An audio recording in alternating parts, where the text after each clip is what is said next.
What's up, guys? I got a standard match for you to close off the week against Joe, aka KingofBrocean, aka Aqua Teens. You might have seen him on Shofu's channel a couple of times, but hung out with a couple of those guys at Revelations and kind of realized, hey, he was one of the only like 2 or 3 people I didn't end up playing in real life. So he just kind of hit me up on a stream, I think like a couple weeks back, and he's like, "You want to play?" It's like, yeah, sure. Decided to bring some just random things, kind of tossed together: double dragons, screeners, Techloom.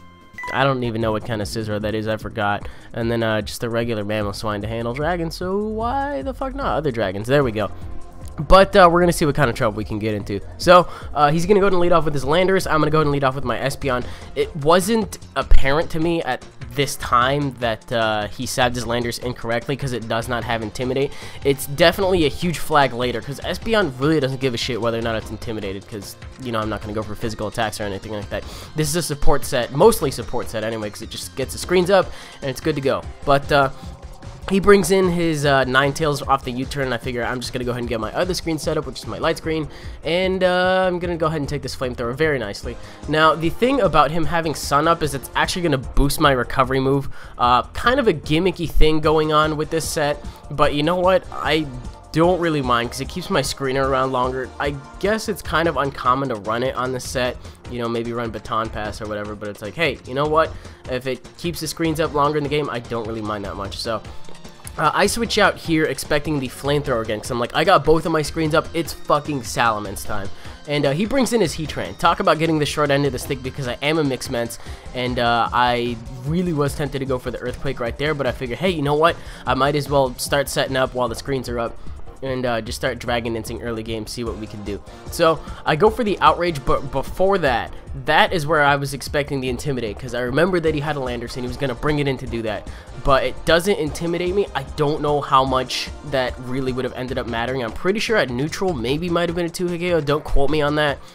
But he misses his Stone Edge, which is kind of unfortunate, but I really don't think it made a really big difference, especially because I do have both screens up, and you're gonna see right now that this is gonna be an interesting scenario because I forgot that I set the screens up. I was like, okay, Espeon might as well have not completely existed whatever at all, and I'm just gonna go ahead and end up getting locked into a 3-turn Outrage as he goes for the HP Ice, and he's like, okay, say bye to Mens or whatever. I was like, ah, fuck, you know, 3-turn Outrage. I definitely would have gone for the Earthquake right there if I wasn't locked into it. And I take it with like a really good chunk of health left. It was like, oh, because we were both kind of like, what the fuck happened? We both forgot about the screens, and then it turns out that Reflect wears off. And I was like, there's a little reminder. So I did go for the Earthquake, but I do end up nailing myself in Confusion, and he's able to take myself out with another, or he goes for a Magma Storm to take me out, so that's kind of cool.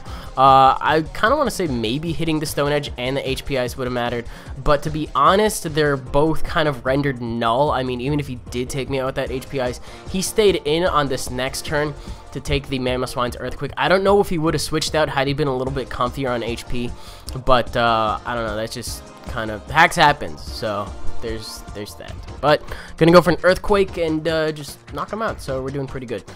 He goes into his Venusaur right now. I was really hoping and praying that this is gonna end up working because I ended up going out into my Espeon to Magic Bounce back the Sleep Powder.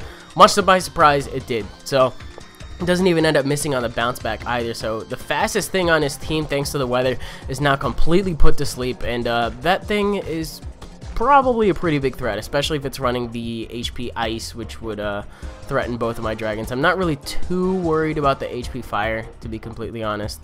I don't really, well, Breloom and Scizor to an extent, but I kind of value my Latios a little bit more at this point. But goes for the Scald in the Sun, I believe, with the light screen up. That really doesn't do shit, so I just decided to get my other screen set up. And I get double screens up for a pretty healthy portion of this match. So he's going to switch out, decide to go into his Landers again. I'm going to actually go ahead and switch on this turn, decide to go out into my Latios. I made kind of a silly play, which could have ended up costing me my Latios. I didn't really think about it until I clicked it. And I was like, I'm going to go for the Psychic move because it's going to do some good damage because it specs. And then it's like, oh shit, that hits on the physically defensive side. He's a physically defensive Landorus, but even with the specs, it just ends up taking it out. So no harm, no foul there. Not even a crit or anything like that. So brings in his Ninetales, and Psyshock is actually going to do a really, really nice chunk, probably like 80-85%, something like that. But he ends up roaring me out into my Breloom. This is a Techloom, unfortunately for him, so I'm going to go ahead and be able to finish him off from that range with a Mach Punch, and that's kind of the end of that thing. So if I'm not mistaken, he has Conkeldurr and a Sleeping Venusaur left. So he's gonna go ahead and bring in, oh no, he has Starmie left, that's right. Okay, well, I stay in because I know I have the light screen up. I should be able to take a Psyshock with the light screen buff, and I'm just gonna go ahead and go for a Bullet Seed. Much to my surprise, it takes it out with only 2 seeds, which is I'm pretty sure that's guaranteed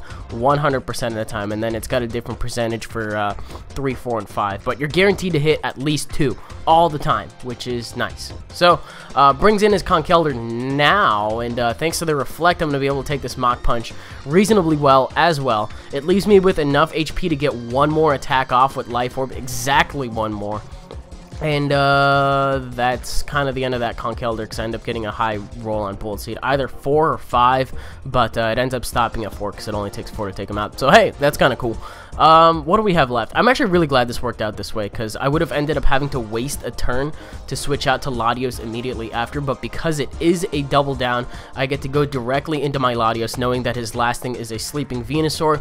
He's guaranteed 1 turn of sleep, just based on me putting him to sleep the turn earlier. So gonna go ahead and take him out with a Spec Psyshock, and that is the game. So the name of the game today was Screens, and use them, they're fun.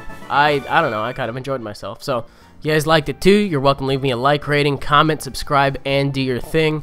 Next, maybe a couple of battles from next week are gonna end up being like camcorder quality, like 2007, like 2008, that kind of shit, where you put the camera in front of the DS and hold absolutely still and try not to move in the background, otherwise people see you. Anyway, that kind of thing, because I'm not gonna have access to my Ace card on my retail card, because they're 2 separate things. But my point being is that I'm going to a tournament tomorrow, so if I get any good battles there, I'm going to try to record them on the fly and maybe upload that as kind of a mini tournament series on this channel, because I think you guys kind of enjoyed seeing that stuff, like the PAX battles and stuff. Going to be kind of similar but kind of not, kind of Revelations-y and kind of PAX-y all in one. So there's that. Anyways, that was kind of a talking point I figured I would bring up for next week, and that's all I really got for you guys. So I'll see you guys next week. Bye.